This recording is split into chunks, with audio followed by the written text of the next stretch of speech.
de bloqueo. Los patológicos, hipertrofias, tanto auriculares y pulmonares,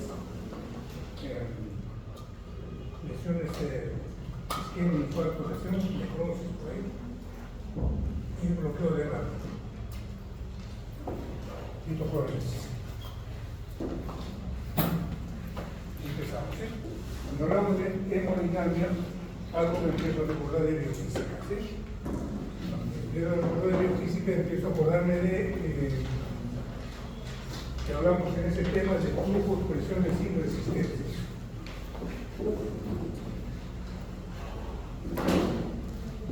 Entonces, hemodinamia, ¿de qué viene? La palabra sangre y el movimiento. ¿Qué cosa estudia? El flujo de la sangre, ¿por dónde? Por unos vasos sanguíneos que le ofrecen resistencia. Entonces, presiones, flujos y resistencias es hemodinamia.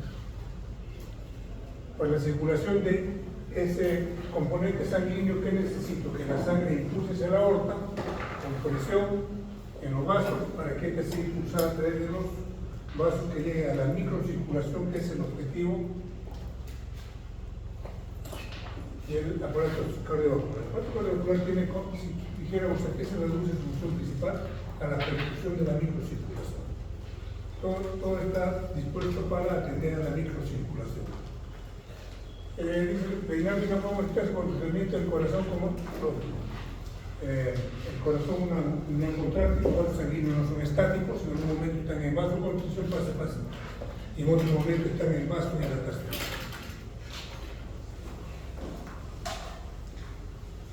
¿Qué es la función del aparato cardiovascular? Aportar sangre a la microcirculación. Cuando hay microcirculación, esto da de muy más pequeñito de cuando dice ahí reclutir órganos pequeños. La sangre recorre más rápido por los grandes vasos y más lento por los pequeños. ¿Por qué se deberá eso? Dice, la sangre recorre más rápido por los grandes vasos y más lento por los vasos pequeños. ¿Es lógico? Vaya por ahí.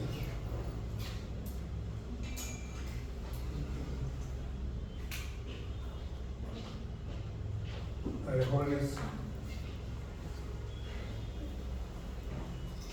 Ya leí, no, ustedes ya lo hicieron ya. Ya lo saben ustedes, por eso pregunto. Y si no pregunto, es de curso de eso. Dice, la sangre recorre más rápido por grandes vasos y más lento por los pequeños. Dice, la viscosidad es mayor en estos vasos, pero no es por la viscosidad. ¿Qué sucede a la sección transversal de los vasos? La aorta tiene muy poca sección transversal y los capilares tienen alta sección transversal. Es por eso que la sangre transcurre a través de ellos en forma lenta. Y tiene que hacerlo en forma lenta para dejar las sustancias nutritivas y recoger las sustancias de desecho. Si pasara a toda velocidad no podría ejercer esa función. Dice el corazón como dos bombas funcionales, derecho e izquierdo, cada una de ellas tiene un reservorio que la aurícula derecha e izquierda. El ventrículo derecho bombea sangre hacia los pulmones y el izquierdo lo va a hacer hacia la aorta. Ahí está el circulatorio que podemos ver que es una disposición de los vasos en serie y en paralelo. En paralelo está en la microcirculación. ¿Qué cosa es la presión? Dice, es la fuerza que ejerce un líquido o un sólido sobre una superficie.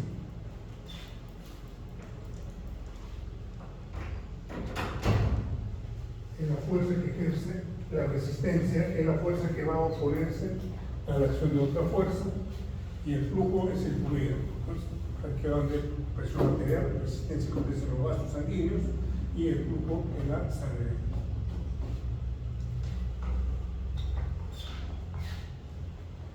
Ahora, nuevamente regresamos a biofísica. Dice, relación entre presión, flujo y resistencia. El flujo a través de un vaso sanguíneo depende de dos factores: la diferencia de presión, la presión que existe aquí, y la diferencia que existe aquí, la diferencia entre P1 y P2. La resistencia vascular, vasoconstricción, vasodilatación. La intensidad del flujo sanguíneo está regida por la diferencia de presiones y por la diferencia de presiones, la que existe aquí y la que existe aquí. Si aquí hay 100 y aquí hay 0, un buen flujo. Si aquí hay 100 y aquí hay 50 menos, y si aquí hay 100 y aquí hay 100, no hay flujo. Y si aquí es 100 y aquí es 150, va a ser inverso. La forma para comprender la hemodinamia circulatoria es nuevamente el flujo, diferencia de presiones por resistencia. Es la más simplificada, ¿no? Ahí no está considerando la longitud del vaso ni la viscosidad. Ahí tengo que ampliar a otro autor, la de Pols, la que dice longitud del vaso, radio del vaso, viscosidad sanguínea. Y el flujo de sangre es el volumen de sangre que pasa por un punto determinado durante un tiempo determinado. Eso viene a ser el grafo cardíaco. ¿Qué cosa viene a ser? La cantidad de sangre que el corazón expulsa en un minuto, la cantidad de sangre que pasa por la aorta en un minuto, la cantidad de sangre que va a el ventrículo derecho en un minuto, o el ventrículo izquierdo en un minuto. Se expresa en litros por minuto o segundo. Es de 500 mililitros en una persona de 60 kilos, porque hallamos la frecuencia 70, volumen sistólico 70, 70 por 70 por 1900, igualamos a 5 litros.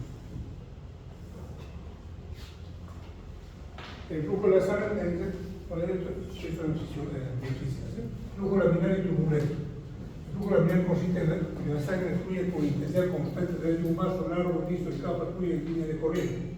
¿Qué significa? El flujo de sangre, aquí es este centro, aquí hay una capa de sangre que está viajando pegada a la pared. Hay un segundo anillo, un tercero, un cuarto, un quinto.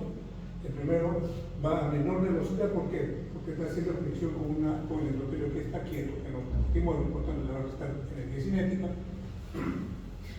La segunda capa ya se está movilizando sobre una que tiene movimiento y la tercera sobre otra que tiene mucho más movimiento y la cuarta sobre otra que tiene mucho más movimiento, por lo tanto la que está medio tiene que tomar la delantera. Pues el flujo laminar consiste en sangre que fluye con intensidad constante desde un vaso largo, liso, en capas, fluye en círculos. La capa de sangre que está viendo al endotelio prácticamente es plasma.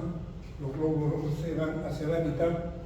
Su concentración máxima, ¿cuál es? Su concentración máxima está en el centro del vaso y determina un perfil parabólico de velocidad. O sea, no es así, es así.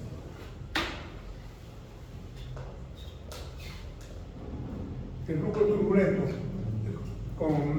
el flujo turbulento consiste en que el curso de la sangre es en todas las direcciones. Fíjense, aquí un flujo laminar es un obstáculo, un ateroma, un aneurisma, una estenosis, cualquiera que le cambie la configuración. El flujo turbulento consiste en que el curso de la sangre es en todas las direcciones, mezclándose constantemente en el interior de los vasos, o sea, se remueve. Esto se da cuando el flujo es demasiado rápido, cuando supera los 1000 reinos, me parece, ¿sí? O por obstrucción de los vasos sanguíneos. Estos dan kilobrutos provocando corrientes en torbellinos o remolinos, ejerciendo más presión en las paredes de los vasos. No sé, el mismo ejemplo de poner, ¿sí? Cuando uno va al Amazonas, el río ni lo sientes, duerme tranquilo, ¿sí? Ni lo sientes, porque es un flujo laminar. Pero cuando el río Caprina que pasa por aquí entra a ese puño, 2 cuadras están enterando, porque es un flujo turbulento. Poquito de agua que pase, más la bulla que hace, ¿sí? Es un flujo turbulento, está chocando las piedras. Es lo mismo sucede cuando tomamos una presión arterial. Ese sonido que escuchamos es porque le hemos puesto presión a la arteria humeral, hemos desigualado sus diámetros y la sangre empieza a hacer turbulencia. Y en esa turbulencia que escuchamos otros sonidos. Y cuando ya dejamos de escuchar, cuando nuevamente la presión del manguito ya no es tan intensa, el vaso recupera la presión, ya no es presionado y el flujo laminar nuevamente se obtiene. El número de reinos dice: un flujo laminar puede convertirse en turbulento, 1, si aumenta la velocidad del flujo. Segundo, después que los anémicos, cuya sangre circula a mucha mayor velocidad, a veces presentan soplo fisiológico, pero viene asesino turbulencia porque su sangre está viajando a mucha mayor velocidad. Se aumenta el diámetro de los vasos, un aneurisma, ¿sí? La sangre va a ir, si aumenta la densidad del fluido, su densidad, ¿sí? Aumenta su viscosidad, las policitemias. La viscosidad aumentada se opone a la creación de turbulencias. Los otros factores se combinan, ¿qué dicen? Flujo sanguíneo, en reposo los músculos reciben menos sangre, lógico, no crea actividad física, la reacción de vasodilatación de las los neurotransmisores adrenérgicos, son los receptores alfa 2 para la vasodilatación. Durante el ejercicio aumenta el volumen por minuto y la vasodilatación va a aumentar el flujo sanguíneo al músculo. Pues una zona simpática. ¿Y por qué el músculo empieza a pedir más? Porque necesita con más oxígeno. Al comienzo, señales simpáticas estimulan vasodilatación, receptores alfa 2, vasodilatación de la musculatura del músculo estriado. ¿Por qué? Porque está necesitando más oxígeno al estar produciendo más CO2.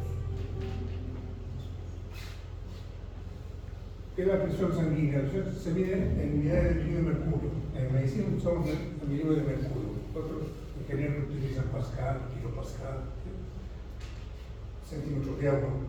La presión sanguínea significa la fuerza ejercida por la sangre contra cualquier área de la pared vascular. Esa es la presión arterial, es la fuerza que ejerce la sangre sobre las paredes de los vasos sanguíneos. La presión sistólica es 120, diastólica 80. Esto es un número estadístico.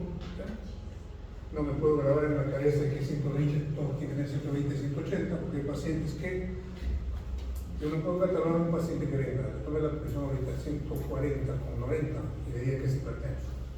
Tendría que preguntarle cuál es su historia, cuánto manejaba los ACPs más trágicos, 130 con 90. Si uno de nosotros dice está normal, pues la edad que tiene 130 no está bien.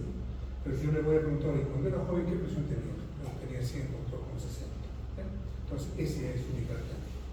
Pero a mí me han enseñado qué es esto, ¿no? Esto es un número estadístico, es un número de referencia. Es como si dijeran, por estadística, todas las mujeres miden 1,68. Eso es estadístico. Una que mide 1,60 no va a seguir a la mujer. Entonces, como esto, pero siempre cuando se ve la presión hay que, oye, ¿cuánto tenías antes? ¿Cuánta presión manejabas? Porque ese 130 con 90 veces que tenía 100 o 60 y es hipertenso. Y la presión del pulso vuelve a la diferencia fue esa, ¿no? 120 con 40. La diferencia entre la presión sistólica y la diastólica es de 40. De acuerdo a la edad, la presión de cómo va variando.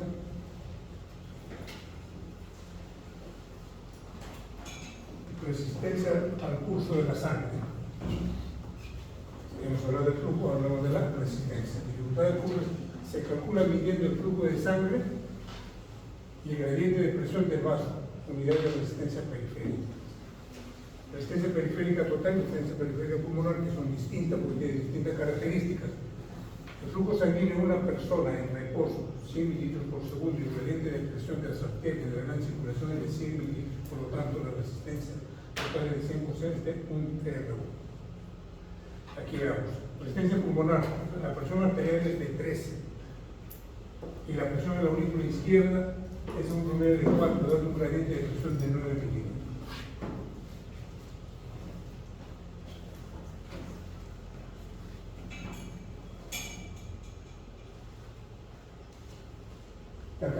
La cantidad de sangre que pasa a través de un vaso en un tiempo para determinado gradiente de presión.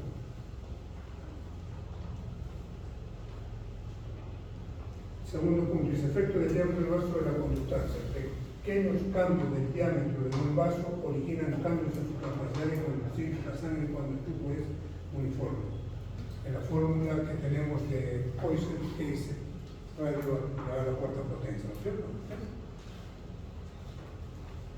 La conductancia de la sangre en un vaso es inversamente proporcional a la resistencia. A mayor resistencia, menor flujo. A mayor diferencia de presión, mayor flujo. A mayor longitud del vaso, mayor resistencia, menos flujo. A mayor viscosidad, menos flujo, mayor resistencia. Y ahí está lo que les indicaba, ¿sí? La ley de Poisson dice que la velocidad del flujo sanguíneo depende de la diferencia de presión entre los dos extremos, el radio del vaso, la longitud del vaso y la viscosidad de la sangre. Por eso está determinado. Y aquí está la forma más completa. El flujo o el gasto cardíaco está determinado por una constante, la diferencia de presiones en los dos extremos, el radio elevado a la cuarta potencia, una constante 8, la viscosidad y la longitud del vaso. Esos son los que van a determinar el flujo sanguíneo o gasto cardíaco.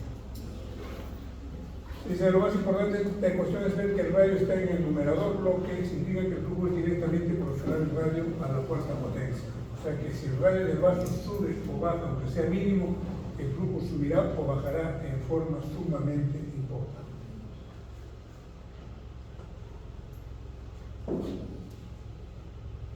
Y aquí estamos. Fíjate cómo va el tema. ¿Cómo va variando la cantidad normalmente? Si yo pusiera aquí una presión de 100 y aquí 0, imagínate, aquí voy a poner 100, 0. Imagínate que este es el flujo, 256. Y si pongo aquí 200 y aquí 0, ¿cuánto es el flujo? Simplemente lo va a doblar. Va a ser el doble. Pero aquí estoy viendo que no es así. Estoy poniendo el doble, fíjate, el 16 está pusiendo 256. Es por el número 4 que tiene ahí arriba, con relación a la cuarta potencia. Gasto cardíaco es el volumen de sangre impulsado por el corazón cuando una persona está en reposo. Puede ser, dice, de 5 litros por minuto, y en el ejercicio puede elevarse a 5 o 6 veces por minuto. 5 litros hasta 25 o 30 durante el ejercicio intenso en deportistas, o bien puede disminuir en caso de hemorragias.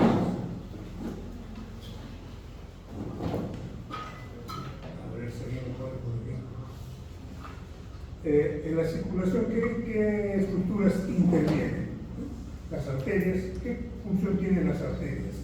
Simplemente, aunque no cabe la palabra simplemente, es una cuestión importante. Si no estuvieran ellas, tampoco podría haber circulación. De conducción. A nivel de aorta, arterias carótidas, femorales, no hay intercambio de gases. Simplemente son sistemas de conducción de la sangre. Transportan la sangre con una presión alta y a una velocidad alta. Ojo. Presión alta y velocidad alta. Porque uno diría por lógica, ¿no? Si ese vaso es chiquito, la microcirculación, por ahí la sangre debe pasar más rápido. No es así. Va a ir mucho más lento. ¿Por qué? Por la sección transversal. Si tú haces la sección transversal de la aorta es muy pequeña. Si haces la sección transversal de las arteriolas y de los capilares, es mucho más alta.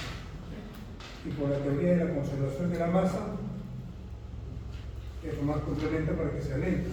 Y fisiológicamente, como digo, si el ingeniero que nos ha fabricado lo vio, salía mucho de física y dijo, por vasos sanguíneos, por capilares, tiene que ser transcurrir la sangre muy lentamente. ¿Para qué? Para que la microcirculación ella deje el oxígeno, deje las sustancias nutritivas y tenga el tiempo necesario para recoger las sustancias de desecho. Y en la física se comprueba que es así. Porque si el Señor no está creado, debe haber sido un gran físico. Las arteriolas, ¿qué hacen las arteriolas? Se actúan controlando los conductos a través de los cuales se libera la sangre a los capilares. Las arteriolas, si yo voy a, como lo digo en el ejercicio, ¿sí? Cuando estoy en reposo, libera sangre a los músculos, sí, pero la cantidad que necesito. Cuando voy a hacer ejercicio, ¿qué pasa? Mi músculo empieza a tener actividad física, empieza a estar más oxígeno, empieza a liberar ácido láctico, ácido pirúrico.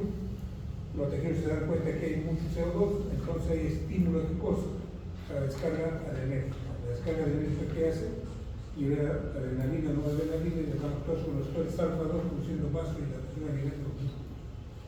¿Qué pasa cuando voy a tomar mis alimentos? ¿Me interesa mandar sangre a los músculos? No. Me interesa mandar sangre al tubo digestivo. Cuando voy a estudiar, acabo de tomar mis alimentos y me pongo a estudiar, ¿me servirá? No.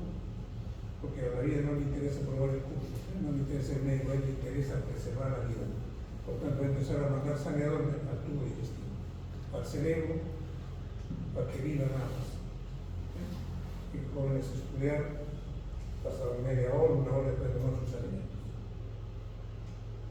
Porque si no van a aprender, van a perder su tiempo. Entonces, las arteriolas dicen que actúan contra los conductos, locos, porque tienen abundante músculo liso y abundante inervación simpática. Y los capilares es el lugar donde se produce el intercambio de sustancias nutritivas. Intercambio de hormonas, electrolitos, aminoácidos, carbohidratos, glucosa, oxígeno, CO2. Y la vértebra ya viene a ser la contraparte. Aquí está la arteria, y aquí está el dibujito, las arteriolas con su músculo liso abundante, que las arterias tienen músculo liso, también tienen, pero en muy poca cantidad. Luego vienen las vénulas, que son las que recogen la sangre de los capilares, se unen para formar venas de mayor tamaño, luego forman venas mucho más grandes. Son conductos de transporte de sangre que vuelven de las vénulas hacia el corazón. La sangre recorre con presión baja. Por eso la aurícula derecha tiene presión casi cero.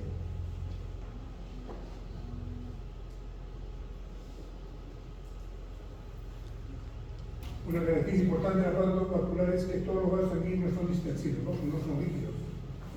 Hacen vasoconstricción, vasodilatación. Esto permite adaptarse al gasto pulsante del corazón y superar las pulsaciones de la presión. Son distensibles. Ustedes se imaginan, ¿no? Cuando el ventrículo izquierdo expulse sangre hacia la aorta se infla. Porque la sangre, ¿cómo se llama? No me imaginaría, si me dices aquí un sístole y una diástole, no me imaginaría ser que cuando hace sístole hay flujo. Cuando hay diástole ya no hay flujo. Eso pasaría, ¿verdad o no? Si sigo esa lógica. Sístole, sangre, diástole, no hay flujo, y eso no sucede, ¿verdad? El flujo es continuo. Realmente que se nota la diferencia. El flujo es continuo, pero hay un momento que se ve un poco más de la sístole, pero el flujo es continuo. En el fondo. Eso se debe a que cuando el ventrículo izquierdo ha expulsado sangre hacia la aorta queda distensible, se ha dilatado. Ha hecho presión de 120, y a medida que va pasando, mientras el corazón entra en diástole, diríamos que la aurícula, que la aorta estaría en sístole, empezándose a contraer para que así la sangre vaya hacia las partes periféricas y no regresa hacia el ventrículo. ¿Por qué? Porque la válvula aórtica está cerrada. Si no se cierra, entramos a la parte que se llama insuficiencia aórtica, en la cual la sangre nuevamente va a regresar hacia el ventrículo izquierdo. Dice, los vasos más distensibles son las venas, sirven de reservorio para almacenar grandes cantidades de sangre. Casi el 70% de la sangre está en el lado venoso. Y ahí llama la atención, ¿no es cierto? Pues usted me está diciendo que la mayor presión está en el lado arterial y en el no venoso, y ahora usted me dice que el 70% de la sangre está en el lado venoso.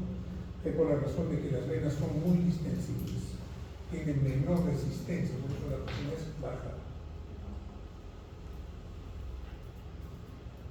Dice, diferencias de distensibilidad: arterias y venas, paredes más resistentes y fuertes, las venas, paredes menos resistentes, son poco distensibles, no se dejan distender con facilidad. Las venas son 10 veces más distensibles.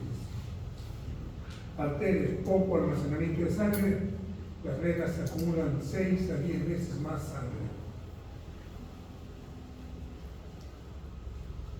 Dice, los vasos sanguíneos son los conductos por que circula la sangre entre las arterias.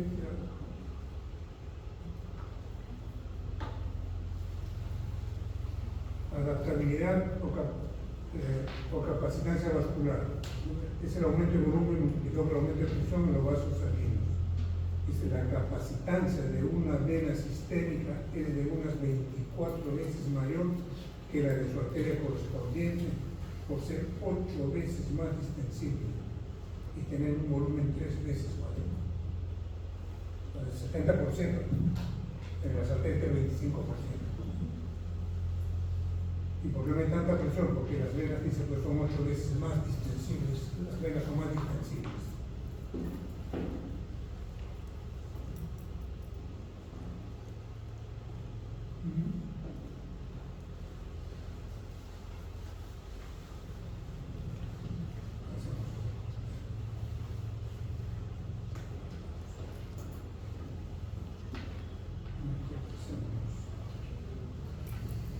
La presión del llenado circulatorio, dice, la presión del llenado es una medida del grado de llenado del sistema circulatorio. Constituye uno de los principales factores que rigen la intensidad con la cual circula la sangre por vasos vasculares a la aurícula derecha y por lo tanto control del gasto cardíaco. Está hablando de la precarga. Presión de llenado, ¿cuánto vas a llenar? Ya sea el ventrículo derecho o el ventrículo izquierdo, que viene a ser la precarga. ¿Con qué presión de llenado va a existir? Dice, pulsaciones de la presión arterial. La sangre llena a las arterias con cada latido cardíaco, cada sístole del lado del aorta. Estos vasos se van a distender. La intensidad de los vasos efectúa el flujo sanguíneo, la sangre está llegando, la confianza en la distensibilidad de ese vaso. La confianza del vaso arterial reduce las pulsaciones de la presión en los capilares hasta que desaparece. La aorta empieza a recuperar su posición normal porque se ha dejado de distender. Empieza a comprimirse. El flujo sanguíneo tisular es de un escaso carácter pulsar. Lo que decía hace poco, ¿sí? Es de escaso carácter pulsar. Alguien se corta una arteria, es clarito cuando hay una lesión de una vena, ¿sí? La sangre es así. Pero cuando es arterial, la sienten un poco más alejada. Aparte de otra característica que la sangre es roja, ¿sí? La otra es un poco cianótica porque no tiene tanto oxígeno, tiene más CO2. Factores que afectan la presión de pulso. Cuando habla de presión de pulso, ¿qué dijimos? La presión de pulso es la diferencia entre la sistólica y la diastólica, ¿verdad? ¿Sí? Entonces, dice volumen sistólico del corazón. Un mayor volumen sistólico aumenta la parte sistólica y cae la diastólica. Un volumen sistólico incrementa el aumento y el descenso de la presión sistólica y diastólica. La sistólica eleva. La confianza, la intensidad total del árbol arterial, a menor distensibilidad es mayor el aumento de la presión para un volumen sistólico. Por eso hay la hipertensión en la gente de edad. Sus vasos que han hecho, sus arterias, sus vasos se han vuelto menos distensibles, ya están con ateromas, ya están con rigidez, son menos distensibles. ¿Qué hace? Que con ese mismo gasto cardíaco que tenía años anteriores, hay un aumento de la presión, ¿sí? Y está bombeando la misma cantidad de sangre. Sigue bombeando los 70. Un joven como ustedes, 70, sus vasos son distensibles, se dejan de tener con facilidad. Cuando ya lleguen a la edad, su mínimo volumen sistólico va a ser, pero sus vasos son más pequeños, son menos distensibles. Dice la vena y su función, la vía de paso para el flujo de sangre que regresa hacia el corazón, son capaces de disminuir y aumentar su tamaño, de disminuir y aumentar cuando hay necesidad de sangre, hacen vasoconstricción y me favorece un mejor retorno venoso, capaz de almacenar sangre y mantenerla disponible para cuando la necesite el resto de la circulación. Impulsa la sangre por medio de la bomba venosa y regulan el gasto cardíaco. Impulsan la sangre por medio de la bomba venosa. ¿Quién está constituida la bomba venosa? Porque diré, ¿cómo la sangre va a retornar a la aurícula derecha? ¿Sí? Por acción de los vasos. Por acción de la presión negativa que creamos en la caja torácica en la inspiración. En la caja torácica creamos una presión negativa y favorecemos el retorno venoso. Caminamos y los músculos van comprimiendo las venas para favorecer el retorno venoso. La presión venosa central. Dice, la sangre de todas las venas sistémicas va hacia la aurícula derecha del corazón. La presión de la aurícula derecha está regulada, la presión venosa central. Cuando la presión venosa central me está diciendo, oye, te estoy midiendo la presión, ya sea en la cava superior o en la aurícula derecha. No es la presión venosa periférica, es la presión venosa en la caja torácica. Si hablo de caja torácica, estoy hablando de cava superior, estoy hablando de aurícula derecha. La sangre de todas las venas sistémicas fluye hacia la aurícula derecha del corazón. La presión de esta aurícula derecha depende de qué? De la capacidad del corazón para bombear la sangre hacia el exterior de la aurícula y el ventrículo derecho hacia los pulmones. La tendencia de la sangre fluye de las venas periféricas hacia la aurícula derecha. ¿Qué me está diciendo? ¿Cómo interpreto eso? La presión venosa que tú tengas en tu aurícula derecha depende de dos factores. Uno, cómo está funcionando tu aurícula derecha y cómo está funcionando tu ventrículo derecho y cuánto de sangre tú estás recibiendo. Un corazón normal recibe buena cantidad de sangre, llega a la aurícula, llega al ventrículo y lo expulsa correctamente. ¿Cuándo puede disminuir la presión venosa central? Cuando me falla una de las dos cosas. Puede ir en más o puede ir en menos. Voy por partes. ¿Cuándo puede ir en más? Cuando el paciente está normal y por algún equívoco, en vez de ponerle me paso de volumen de líquido dental, ¿sí? Se me pasó, no me di cuenta. Entonces ya no tiene 5 litros de sangre, tiene 7 litros de sangre. ¿Sí? Entonces la tendencia a hacer los fluidos de las piernas, prefieres a la misma derecha. Entonces está sobrecargando esa líquido derecha, y esa líquido derecha no puede, ese corazón derecho ya no puede manejar ese volumen de sangre. Por lo tanto, la presión venosa se está empezando a aumentar, porque se está quedando sangre en las cavidades. Entonces, es por mayor cantidad de sangre. Y la otra, ¿por qué puede ser? Porque el corazón se me está fallando. O me está fallando el ventrículo derecho que no está manejando correctamente los volúmenes, o me está fallando la aurícula que no está manejando correctamente los volúmenes. Así como la presión arterial me mide el ventrículo izquierdo, la presión venosa central me sirve para medir el funcionamiento y la volemia de la parte derecha. Bueno, está claro la cosa, ¿sí? Está clarísimo eso, ¿sí? O sea, ¿por qué me puede fallar la derecha? Igual, me voy a dar otra opción perfectamente aquí. Un paciente que tiene un infarto no vamos a inventar, que ha dañado el ventrículo derecho. ¿Sí? No le he puesto más volumen, sí he construido volumen, pero ese ventrículo derecho, como si he faltado una masa muscular, es incapaz de bombear esa cantidad de sangre. ¿Sí? Ya no va a bombear 70, va a bombear por sí 30, se va quedando sangre. Y se va quedando sangre, eso queda a repercutir en la aurícula derecha. ¿Sí? Va quedando volumen y va aumentando su presión venosa central. Me voy al otro extremo. No maneja bien el ventrículo derecho, aumenta la presión venosa central. Me voy al otro extremo, un paciente que tenga hemorragia, que ha perdido sangre en un accidente, ¿cómo está la presión venosa central? ¿Aumentar o disminuir? Si ha perdido volumen, ¿cuánto tiempo? ¿La PVC aumentada o disminuida? Está disminuida. ¿Cuál es la razón? Esta. ¿Verdad? Porque no voy a sospechar que se infartado. Miro la presión venosa y veo que está baja, digo que está perdido volumen. ¿Sí? Y empiezo a reponer volumen sanguíneo.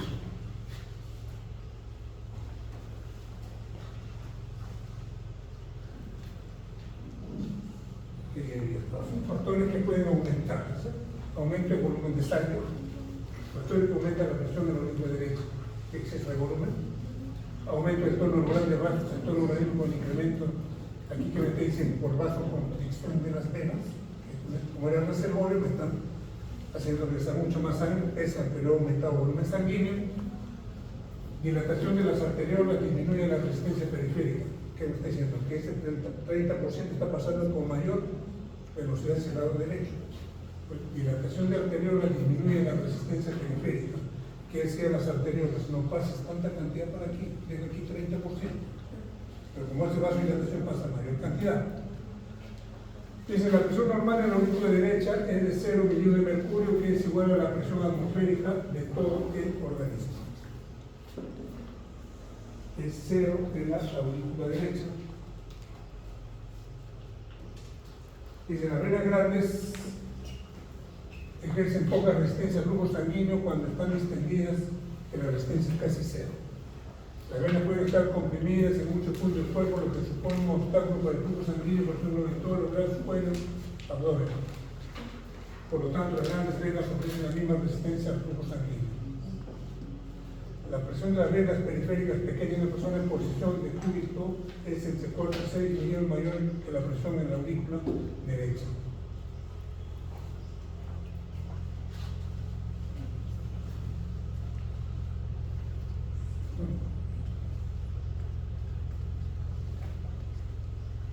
¿Ustedes creen que si me tomo una presión arterial parada, me tomo en el brazo, será igual a la presión que si me tomo en la arteria femoral? ¿Dónde es mayor la presión? ¿Dónde se imagina que va a ser mayor la presión? ¿Aquí en mi brazo o en la pierna? En la pierna, ¿no es cierto? ¿Por efecto de qué? ¿Efecto de qué? De acuerdo, es más alta la presión en la pierna, pero ¿qué hace la diferencia? ¿Es la misma persona?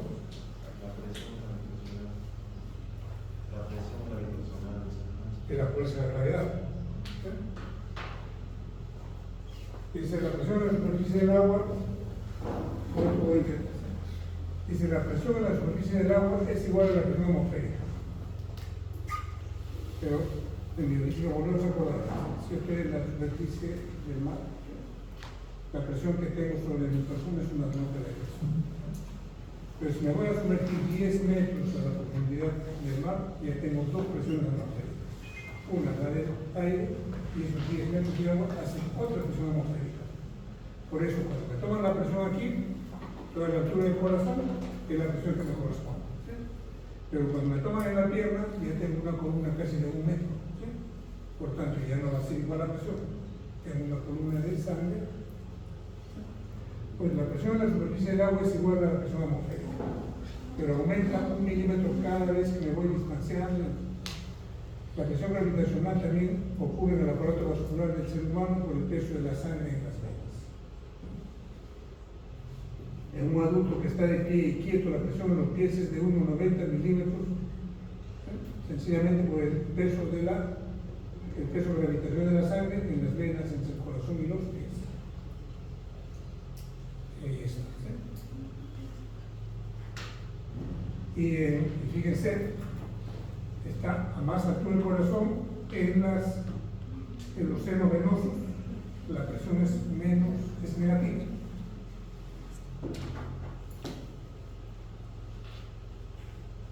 Por eso cuando el neurocirujano opera, tiene mucho cuidado de no seccionar un seno venoso. ¿Cuál es el peligro ahí?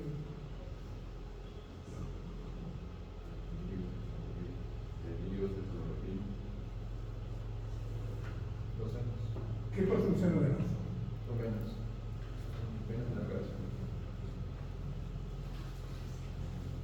Desde llevar a tocar, La vena en la cabeza. con venas. Si me dice que tiene presión negativa, cuando yo me corto una vena aquí, ¿qué pasa? ¿Sale sangre o no? Sí. Y si me corto una vena en la cabeza, el seno venoso, ¿va a salir sangre?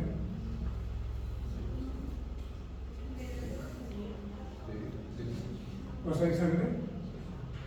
No va a salir sangre, lo que va a entrar es aire, porque tiene una presión negativa y le hace causar una embolia gaseosa al paciente. Pues ahí está, menos 10, como decían, es negativo, está más abajo de la corazón.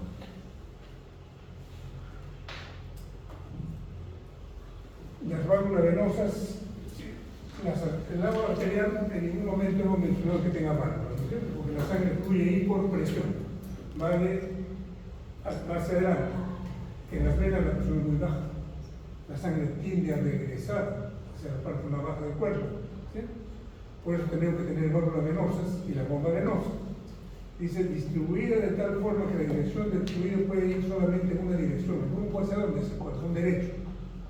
Cada contracción muscular, las válvulas mandan sangre venosa hacia el corazón. Las válvulas entonces, ¿qué hacen aquí con ellas? Una vena normal, con presión del músculo, presión ejerce aquí, la sangre fluye aquí. Se relaja el músculo, la sangre va a querer regresar. Pero ¿qué hace la válvula venosa? Se cierra. ¿Sí? Va a impedir el retorno. Pero ¿qué pasa en esas venas varicosas? Cuando las válvulas se vuelven incompetentes, la válvula no se cierra. Y la sangre empieza a caer. ¿Sí? Pues las venas vemos todas varicosas, tortuosas. En cuanto al reservorio, el lado venoso tiene el 60% de la sangre. Cuando la presión cae, es un sitio de emergencia para que te liberes más contenido sanguíneo, pase a la circulación.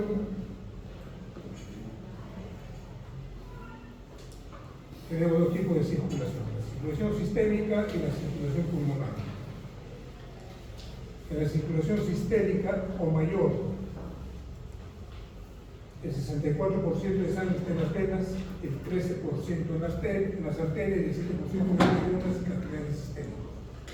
En la circulación pulmonar y en el corazón, el 9% en el corazón y el 7% en los pulmones.